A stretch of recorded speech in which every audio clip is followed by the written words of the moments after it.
So hey everyone good morning welcome to my another mini blog अंकल देई पणस कठाटा को आज भाजी रोसे करने डायलॉग मारिकी कहीदेली कि हाँ पठातु मु रोसे करदेवी बट यार रोसईर मत जीरो आइडिया टोटाल जना ना केमी कौन कटा जाए तो से मुझे यूट्यूब रे सर्च मारी केमी कटा जाए केमी रंधा जाए मत टोटाल बिल्कुल जना नहीं यूट्यूब रे मन बुझलानी से माताश्री को कॉल कली घरे थिला बेले मु करिछि तो माताश्री मते सजेस्ट करते तापर मु करे देन से मते कहले कि हाथ रे तेल मारिकी पणस कठा काटिया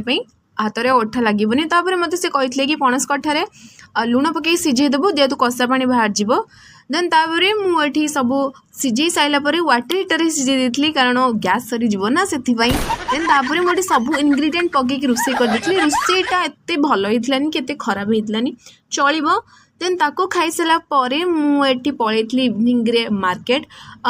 इंस्टाग्राम रे देखिए आम से जाइलु गोटे कटक गोटे जगार महा सेल चलती बिल्कुल फालतू कपड़ा भल ना खाली प्राइस अधिका तो सेठू आम पलि आसलु मुझे पकुड़ी खाई देती ये किछि दिन हम मते सिंगड़ा चाट बहुत पसंद आसी प्राय तो मुझे जिते जाए खाए सिंगड़ा चाट बहुत बढ़िया लगे सी मत बहुत पसंद आसी देन तापर मुझे गोटे कॉफी रो आइसक्रीम ट्राए करी भल होता खाई सारिकी रूम को फेरी देन आज ब्लॉग टी मोर एमती किसी देखा नेक्स्ट वीडियो रे रही थैंक यू।